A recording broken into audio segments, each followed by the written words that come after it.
Il-ħadd it-tajjeb. Illum 5 ta' Jannar l-Epifanija tal-Mulej, festa li biha niċċelebraw kif bin Alla magħmul bniedem der lill-bnedmin kollha ta' rieda tajba. Nilqakom għal din il-quddiesa mill-Konkatedral ta' San Ġwan immexxija mill-Arċisqof Charles Scicluna. Jikkonċelebra il-Kapitlu Metropolitan. Waqt il-quddiesa tal-lum jitħabbru il-festi tal-Mulej għas-sena 2025.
Fl-isem tal-Missier u tal-Iben u tal-Ispiritu Santu. Amen.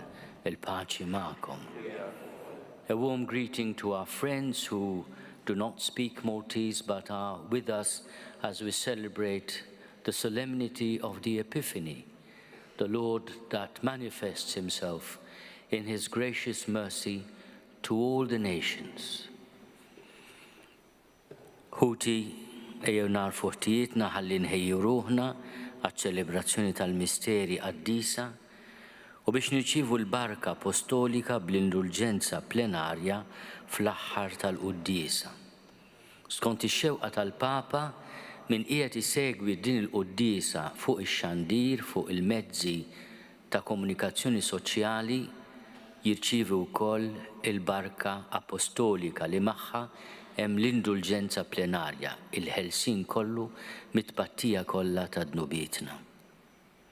Nistqar l-Alla li jista' kollox u lilkom ħuti li jiena dnibt ħafna bil-ħsieb, bil-kliem, bil-għemil u billi ħallejt mirjieti. Tija tiegħi, bl-akbar tija tiegħi. Għalhekk nitlob lill-Imqazza Marija dejjem Verġni, lill-Anġlu l-Qaddisin kollha u lilkom ħuti biex titolbu għalija lill-Mulej Alla tagħna. Eħenna lina Alla li jista' kollox jaffrinna dnubietna u jwassalna l-ħajja ta' dejjem. Għattalbu l-merti tal-Imqazza Verġni Marija, tal-Apposti San Pietru San Pawl u tal-Qaddisin kollha.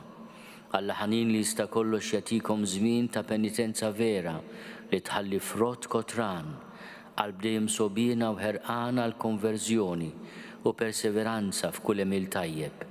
Jaħfrilkom dnubietkom u jwassalkom għal ħajja ta' dejjem. Amen.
Laudamus te, benedicimus te, adoramus te, glorificamus te. Gratias agimus tibi propter Mariam, gloriam tuam. Flimkien.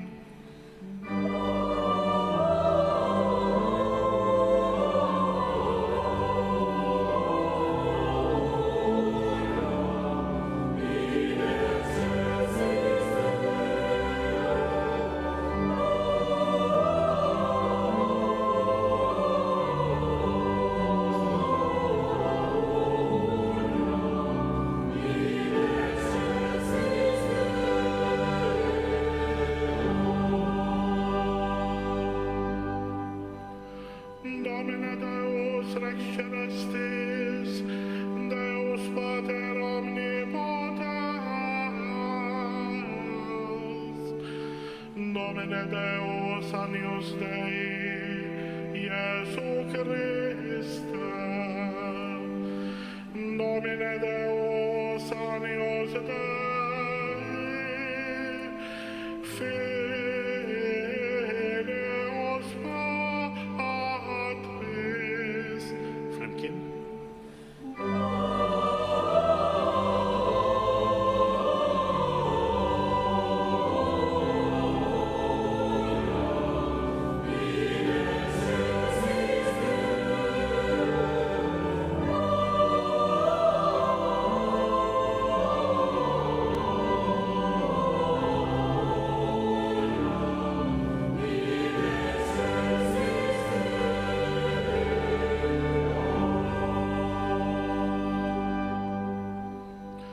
Qui tollis peccata mundi, miserere nobis. Qui tollis peccata mundi, suscipe deprecationem nostram. Qui sedes ad dexteram Patris, miserere nobis. Flimkien.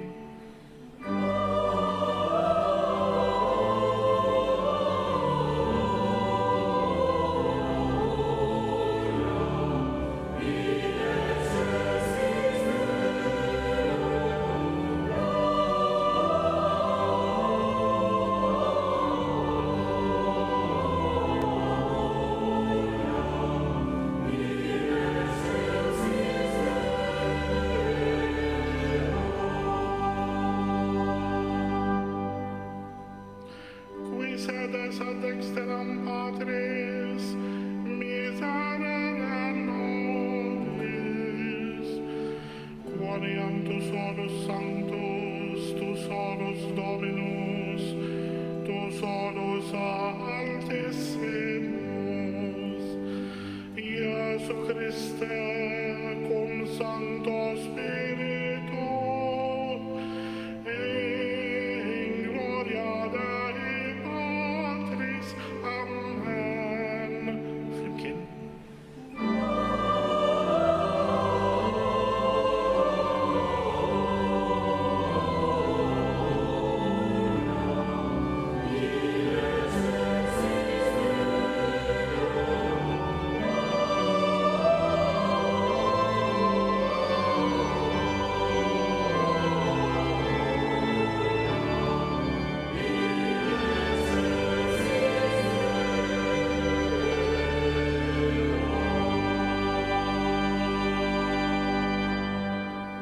Nitolbu. U Alla inti llum b'kewkba mexxejt lill-ġnus u għarrafthom lill-ibnek il-waħdini fil-ħina tiegħek atina li aħna li diġà rafniek bis-saħħa tal-fidi naslu biex nitaxqu bik wiċċ imwiċċ fis-sebħ tal-kobor tiegħek fis-sema. Bibnek Ġesu Kristu Sidna li Alla u li miegħek jgħixu jsaltan flimkien mal-Ispiritu Santu għal dejjem ta' dejjem.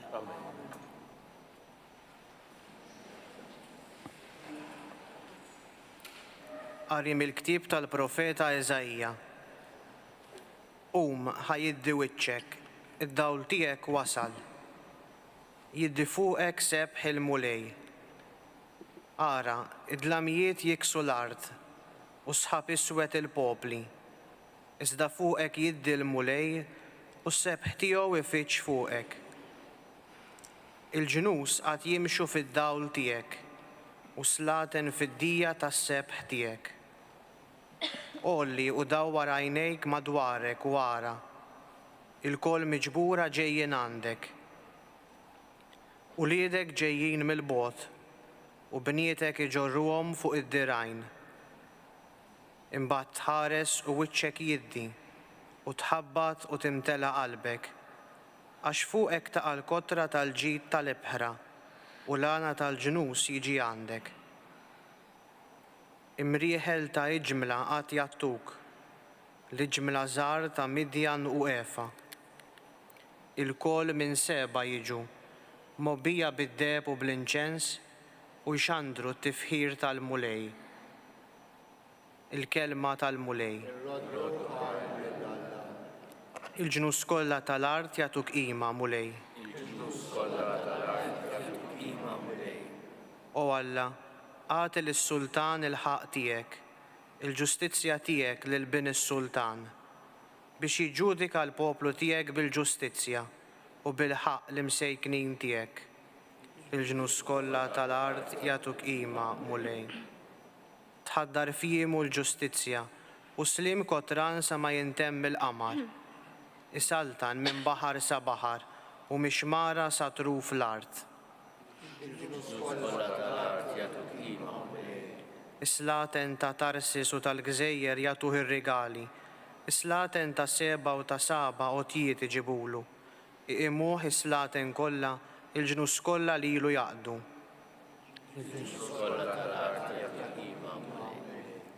Għaxu jeħles lill-fqir li jsejjaħlu u lill-imsejken li m'għandux min jgħinu. Iħenna d-dajjef u għal-fqajjar, il-ħajja tal-fqajrin isalva.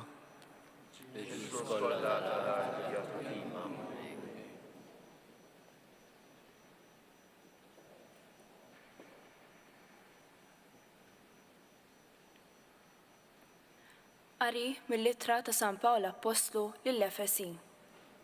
Ħuti, intom smajtu bil-pjan tal-grazzja li Alla tani għal-ġid tagħkom, jiġifieri li permezz ta' rilevazzjoni għarrafni il-misteru. Dan hu il-misteru li fil-ġenerazzjonijiet li moddija ma kienx marraf lil bnedmin bħalma issa ġie irrivelat lill-apostli għad-disa tiegħu u lill-profeti fl-ispirtu. Jiġifieri li l-pagani huma msejħa biex ikollhom sem mill-istess wirt, ikunu membri tal-istess ġisem, ikollhom sem mill-istess weda fi Kristu Ġesu permezz tal-Evanġelju. Il-kelma tal-mulej.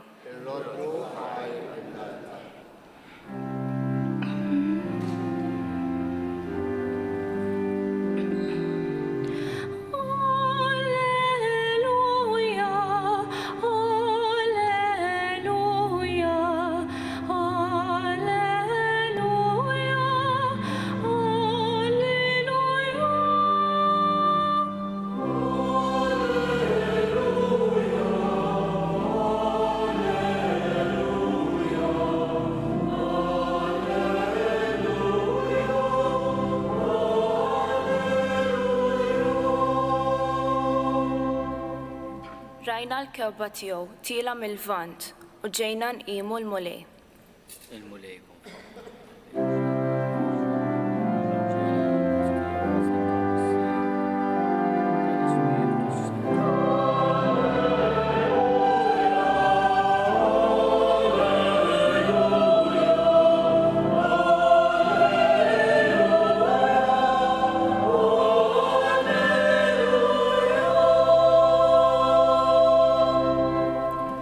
Il-mulej ma'kom.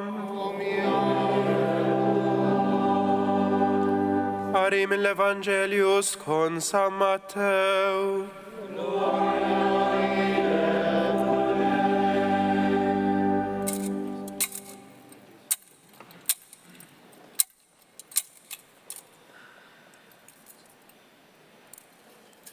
Meta twilet Ġesu f'Betlem tal-Ludija fi żmien is-Sultan Erodi, xi magi mill-Vant ġew Ġerusalem jistaqsu: fejn hu dak li twilet Sultan tal-Lut? Għax rajna l-kewba tiegħu tiela u ġejna nqimuh. Is-Sultan Erodi sema bihom u tħawwat u Ġerusalem kollha miegħu. Ġabar flimkien il-qassisin il-kbar u l-kittiba kollha tal-poplu u rid jaf minn għandhom fejn kellu jitwilet il-Messija. U huma qalulu: f'Betlem tal-Ludija, għax hekk inkiteb mill-profeta: u int Betlem, art ta' Ġuda, le m'intix l-iżgħar fost il-bliet il-kbar ta' Ġuda, għax minnek joħroġ mexxej li jira il-poplu tiegħi Iżrael. Erodi mbagħad sejjaħ lil Maġi bil-moħħbi u tkixxef bir-reqqa kollha minn għandhom iż-żmien li fih deritilhom il-kewba. Bagħathom Betlem u qalilhom morru staqsu sewwa għat-tifel u meta ssibuh ejjew għejduli, ħalli jien ukoll niġi nqimu. Dawk wara li semgħu lis-sultan telqu u wara il-kewba li kienu raw tila bdiet mixja qudiemhom sakemm waslet u waqfet fuq il-post fejn kien hemm it-tifel. Kif raw il-kewba imtlew b'ferħ kbir tassew. Meta mbagħad daħlu id-dar u raw li t-tifel ma' ommu Marija, nxteħtu fl-art iqimuh. Fetħu t-teżori tagħhom u offrewlu rigali, deb, inċens u mirra. Imbagħad, billi kienu missijin f'ħolma biex ma jerġgħux imorru għand Erodi, telqu lura lejn arthom minn triq oħra. Il-kelma tal-mulej.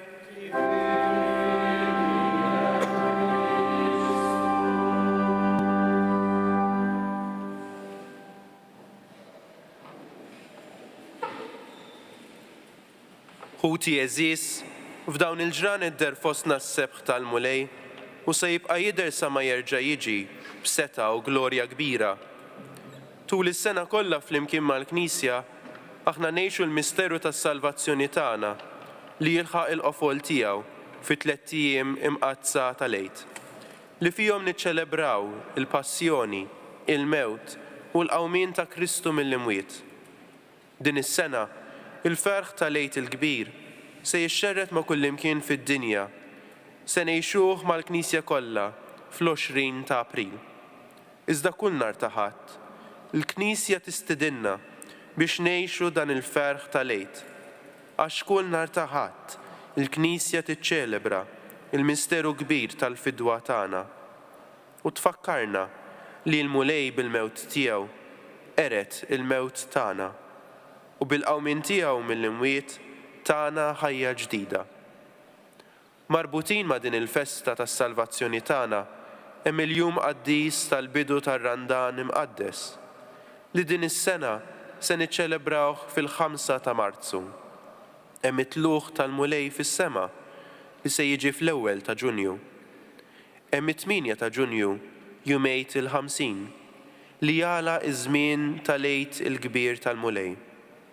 U hemm imbagħad l-ewwel ħadd tal-Avvent fit-30 ta' Novembru. Meta mill-ġdid mal-Knisja nibdew ngħixu l-misteru tas-salvazzjoni tagħna.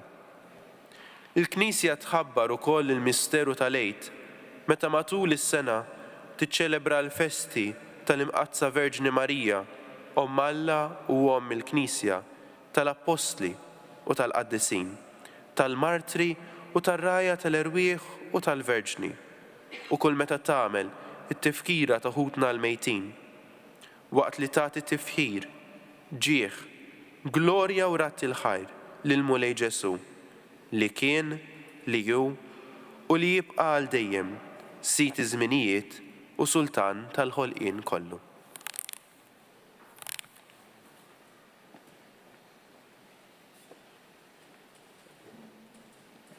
Għadna kemm smajna x-xandira tad-data tal-Għid li se jaħbad fl-20 ta' April.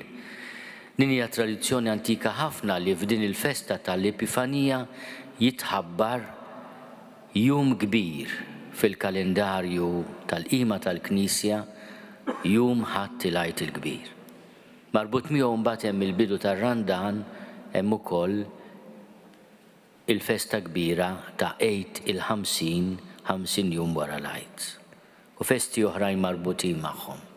Imma fuq kollox hemm ukoll it-tħabbira li kull nhar ta' Ħadd aħna qegħdin niċċelebraw il-misteru kbir tal-mewt u l-qawmien ta' Ġesu mill-imwiet wara kollox kif nagħmlu f'kull qudiesa li niċċelebraw.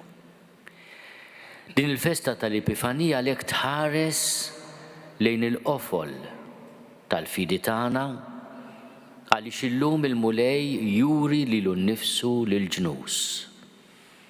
Fil-Maġi li ġew mill-Lvant igwidati minn kewkba hemm il-popli kollha li ma kinux Lut. Hemm aħna wkoll. In-nies tal-Mediterran li ma kinux mill-poplu Ludi li f'din il-festa qegħdin niċċelebraw is-sejħa tagħna li naraw id-dawl tal-Mulej Ġesu. Anke llum għalina dawl jiddi fid-dlam. Tradizzjoni antika ħafna tiċċelebra f'dan il-jum 3 momenti mill-ħajja ta' Ġesu.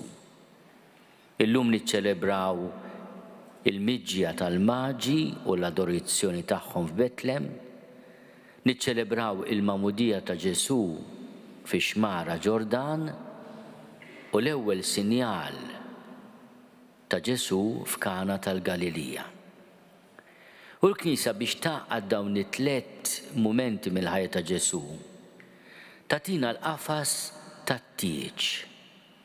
Għaliex wara kollox aħna fil-misteru tal-miliet li qegħdin niċċelebraw donnu jasal għal qofol tiegħu, qegħdin niċċelebraw iż-żwieġ bejn Alla u l-umanità. Alla isir bniedem. Dana iż-żwieġ iseħħ fil-persuna ta' Ġesu. Alla veru, Alla minn Alla, dawl minn dawl. Alla veru, magħmul bniedem veru fil-ġuf ta' Ommu Marija Santisma, bil-qawwa tal-Ispiritu Santu. U allura il-Knisja u tinfex fil-ferħ meta tqis dawn it-3 mumenti tal-ħajja ta' Ġesu li huma kollha bidu kbir li fihom il-Mulej juri l-glorja tiegħu. Timmaġina li Ġesu qiegħed jaħsel l-arusa tiegħu il-Knisja lilna l-koll fi xmara Ġordan iħejja t-tieġ. Il-mistednin għat-tieġ li huma l-Maġi jġibu r-rigali u biex iferraħ l-mistednin fil-festa tat-tieġ tiegħu mal-umanità jibdel l-ilma f'inbit li jferraħ il-festa. Hemm din it-talba li ngħidula antifona li l-Knisja titlob ħallum. Dawn it-3 avvenimenti allura jingħaqdu f'innu wieħed ta' mħabba. Illum Alla juri lilu nnifsu lil-ġnus bħala dak li hu Alla imħabba. U aħna naduraw il-misteru tal-iben ta' Alla magħmul bniedem ejjew nifhmu li dan iż-żwieġ bejn Alla u l-bniedem huwa żwieġ ta' mħabba. Huwa stedina l-imħabba.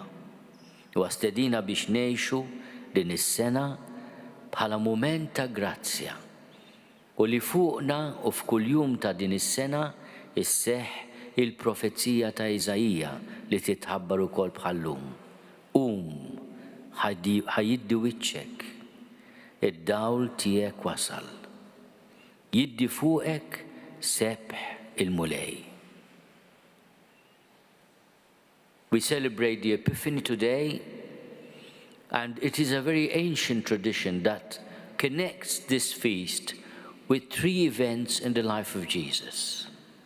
First of all, the visit of the Magi, who come from the Orient and represent all the peoples of the world who are not Jews, who are not part of the people of God. But they are also invited to recognize in the baby of Bethlehem the Messiah, the Savior, the King of Kings. The second event in the life of Jesus celebrated today is the baptism in the Jordan.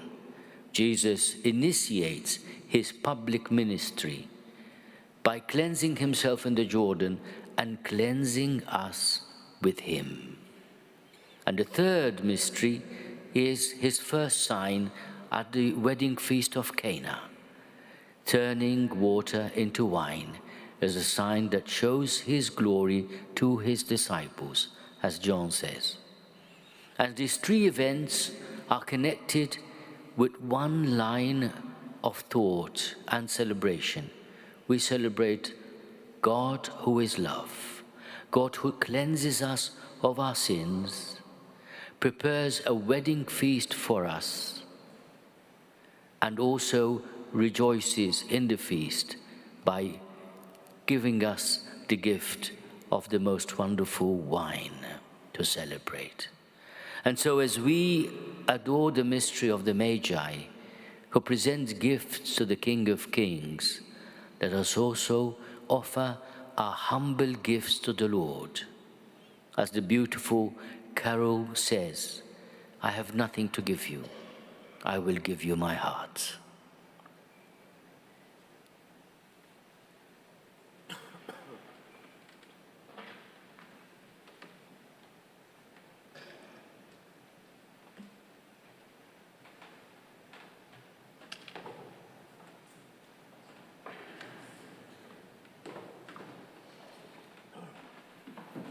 Jina nemmen falla wieħed il-missier li jista' kollox li ħalaq is-sema u l-art, dak kollu li jidher u dak li ma jidirx.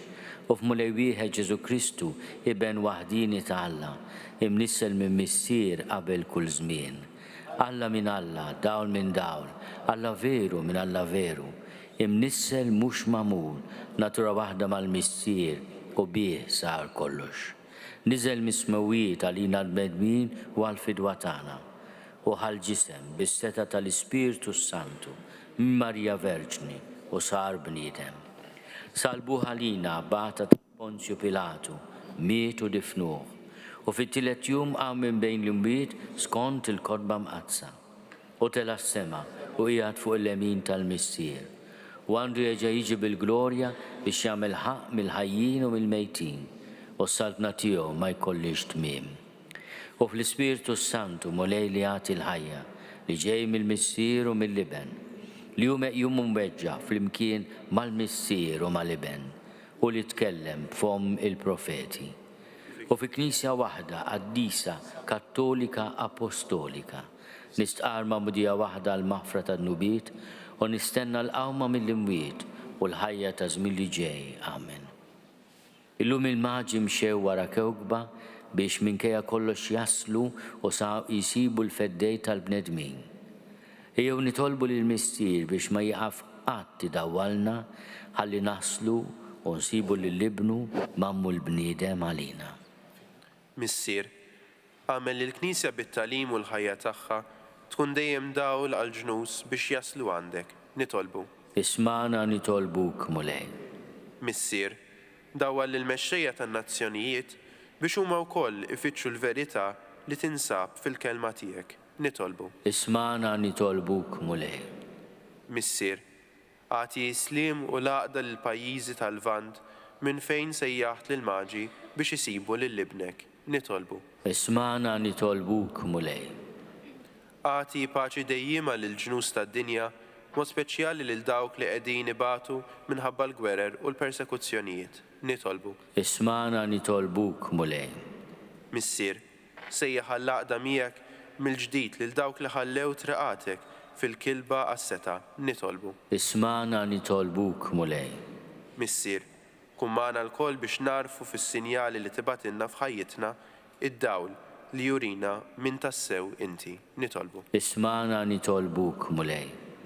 U Alla li ddawwal li l-bnedmin kollha u mawdeħlin fid-dinja ilqa' dawn it-talbit tagħna u ibqa' dawwalna sa ma niltaqgħu miegħek wiċċ imbiċċ bi Kristu Sidna. Amen.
Chilem.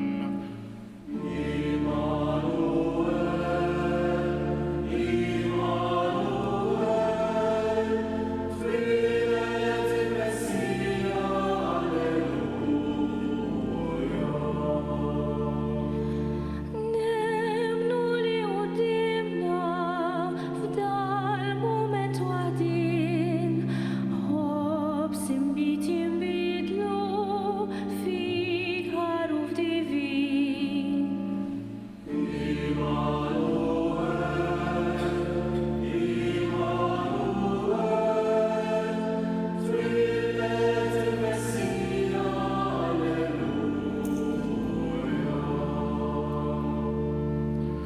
Chain of dan il-manes, ġiet l-Immanuel, nofru d-doni tana fri ġlejn il-fedej.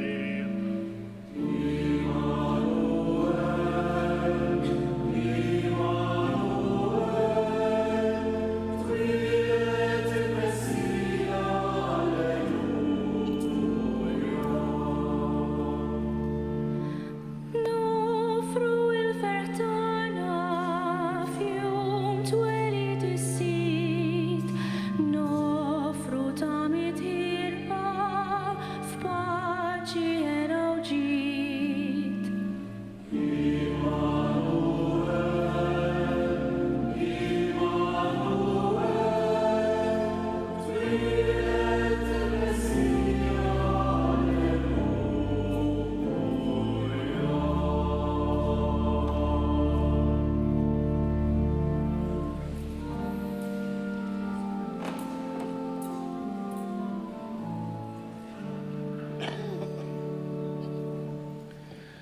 Tolbu ħuti biex is-sagrifiċċju tiegħi u tagħkom ikun joġob lil Alla l-Missier li jista' kollox.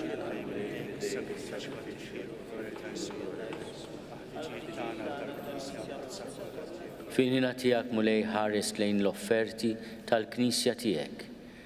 Maħni se nofrulek iżjed deb, inċens u mirra, iżda lill-ibnek Ġesu Kristu li taħt iġbijat ta' dawn l-offerti huwa sagrifikat u moti l-inna bħala ikel u li jgħixu jissalta għal dejjem ta' dejjem.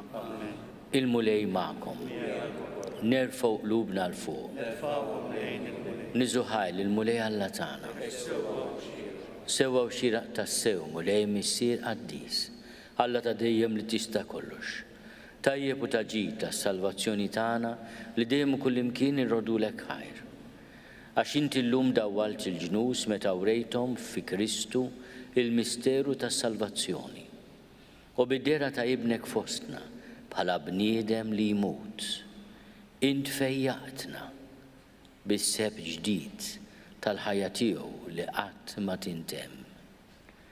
Għalhekk mal-anġli u mal-arkanġli, mat-troni mad-dominazzjonijiet, maqtejja kollha tal-eżerċiti tas-sema, intennu l-innu tal-glorja tiegħek u ngħidu bla qiegħda.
Għaddis tassew int mulej u jistoqlok it-tifħir tal-ħolqien kollu, għax bibnek Ġesu Kristu sidna bil-qawwa tal-Ispiritu Santu, inti tagħti l-ħajja, kollox tqaddes, u tibqa' dejjem tiġbor għalik poplu biex mintluħ ix-xemx sanżula issirlek offerta safja.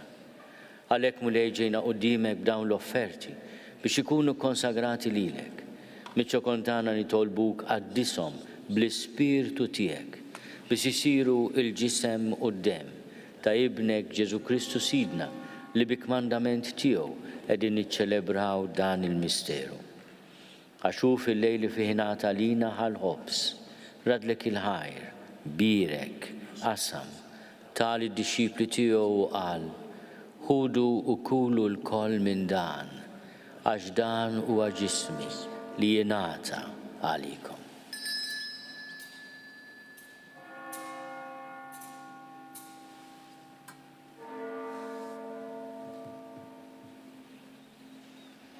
Ekku kol wara l-ikla ħal-kalċi, radlek il-ħajr, birek, tali d-dixxipli tiegħu u qal, ħudu u ixorbu minnu l-koll, għax dan huwa l-kalċi ta' demmi tal-patt il-ġdid li jibqa' għal dejjem. Id-dem li jxerret għalikom u għal-bnedmin kollha għal-maħfra tal-nubiet. Għamlu dan tifkira tiegħek.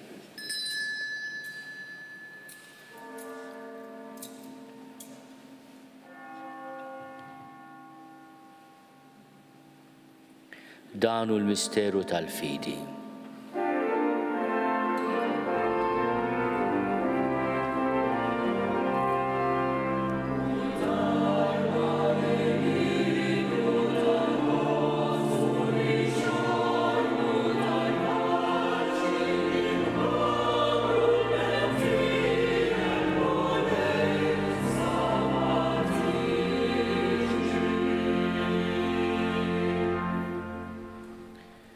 Għalhekk mulej aħna u nagħmlu dan tifkira tal-passjoni li biha ibnek fdina u tal-qawmin u tluq glorjus tiegħu fis-sema. Aħna li qegħdin nistennew u nittamaw it-tieni miġġija tiegħu, brat il-ħaj nofrulek dan is-sagrifiċċju ħaj u qaddis. Ħares nitolbuk lejn l-offerta tal-Knisja tiegħek. Ħara fiha l-vittma li bis-sagrifiċċju tagħha rid terġa' tħabbibna miegħek. Għamel li aħna li se nissaħħu bil-ġisem u d-dem ta' ibnek, li mblew l-Ispirtu qaddis tiegħu u nkunu ġisem wieħed u ruħ waħda fi Kristu.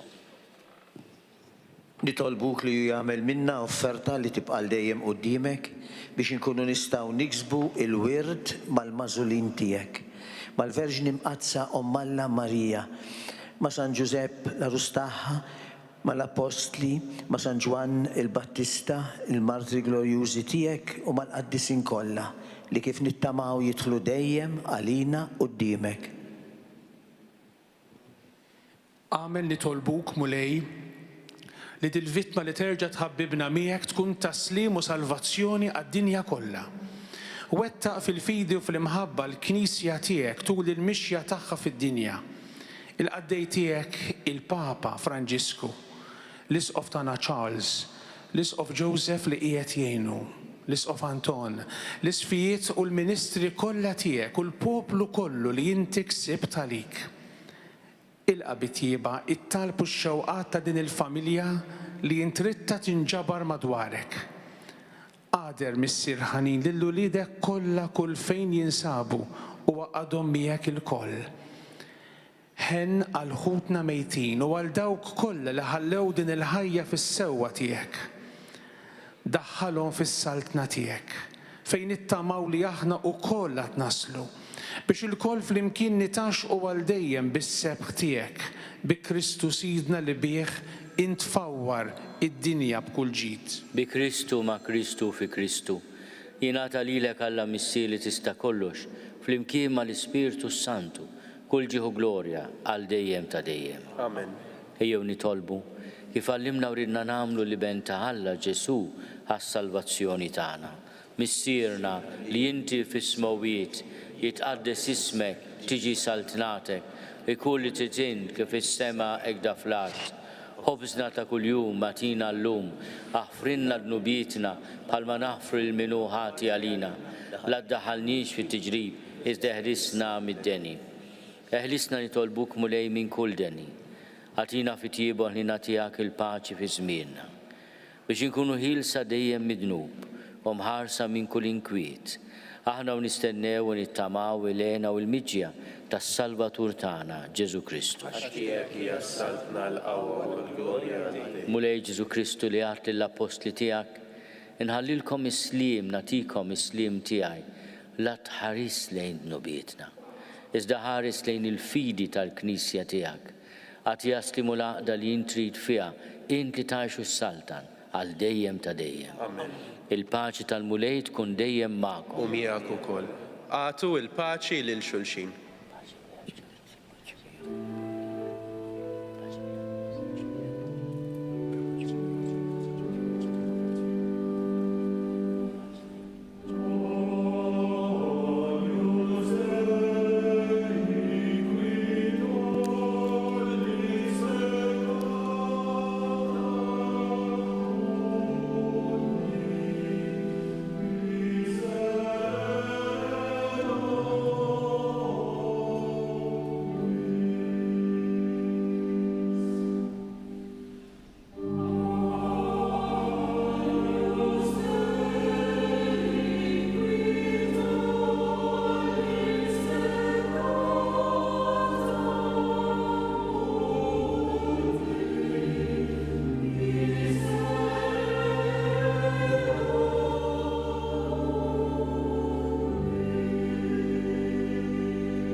Danu l-ħaruf talla, danu li neħi d-nubiet tad-dinja, ħenin dawk li huma mistiedna għall-ikla tal-ħaruf.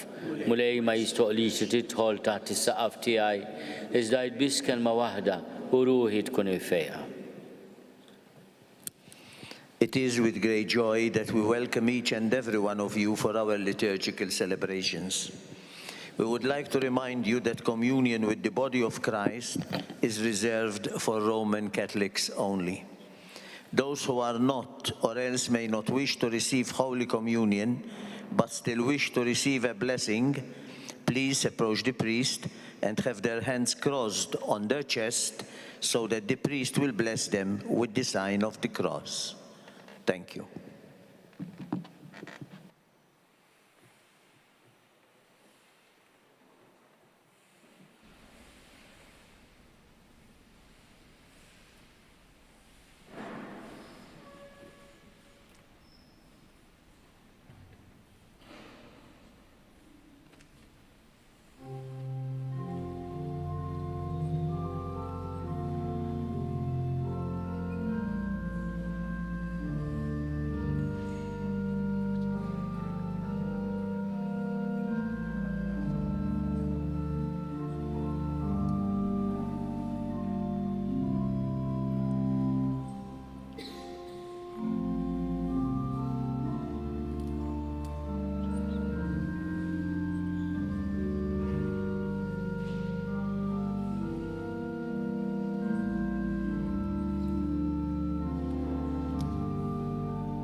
Nitolbu. Mulej mexxina dejjem u kull imkien bid-dawl tiegħek tas-sema biex fema safja narfu l-misteri qaddisa li fihom oġbok tagħtina sehem u rċivuhom kif jixra bl-imħalba kollha bi Kristu Sidna. Amen. Missierna fi Kristu Charles Jude Cicluna, għal-grazzja ta' Alla u tas-Sede Apostolika, Arċisqof tal-Knisja Qaddisa li f'Malta, f'isem il-qdusija tiegħu il-Papa jagħti lil kull min jinsab preżenti li juniedem u u tqarben il-barka apostolika bl-indulġenza plenarja. Itolbu għalhekk lil Alla għall-qdusija tiegħu il-Papa Franġisku u għall-Arċisqof tagħna Charles, għal-omna l-Knisja Mqazza u fitxu li timxu dejjem f'xirka sħiħa magħha b'ħajja qaddisa. Il-mulej magħkom. Imbaxxu rasna ħalli nirċievu l-barka ta' Alla. Ikun imbierek isem il-mulej. Min issa u għal dejjem. L-għajnuna tagħna f'isem il-mulej. Jagħmel is-sema u l-ard. Bl-interċessjoni tal-Apostli San Pietru u San Pawl, iberikkom Alla li jista' kollox, il-Missier u l-Iben u l-Ispirtu Santu. Amen.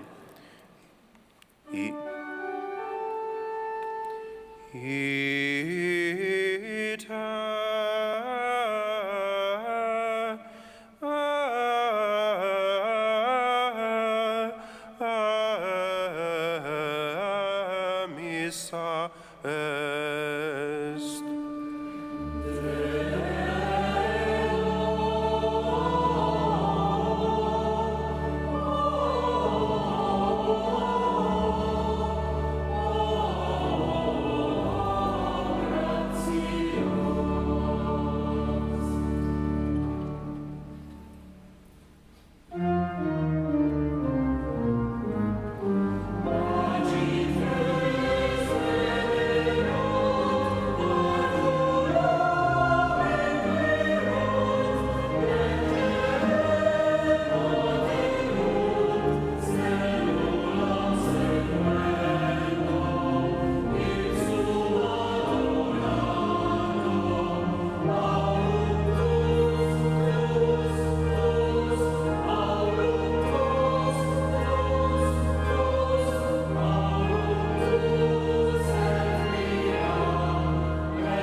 Naslu fit-tmiem din il-quddiesa mill-Konkatedral ta' San Ġwan fil-Belt Valletta, hekk kif illum il-Knisja qed tiċċelebra l-Epifanija tal-Mulej. Infakrukom li fil-5 tal-lejla se jsir il-ġublew tat-tama għat-tfal li jibda b'quddiesa fil-Bażilika ta' Santa Marija fil-Mosta iċċelebrata minn Monsinjur Arċisqof. Wara l-quddiesa issir mixja lejn il-Kappella tal-Isperanza fejn imbagħad isir mument ta' talb u adorazzjoni flimkien. F'dan il-jum, Mulej, nirringrazzjawk li bat lil Ġesu biex jurina min inti tassew, ferm differenti minn dak li qatt ħsibna. Enna nsiru nafuk u nfittxuk bħal maġi, għax int Alla ħanin u kollok imħabba u modrija sabiex meta nsibuk nadurawk kif tant jixraqlek. Grazzi tal-li naqattu magħna l din iċ-ċelebrazzjoni u nawguralkom il-ħadd it-tajjeb.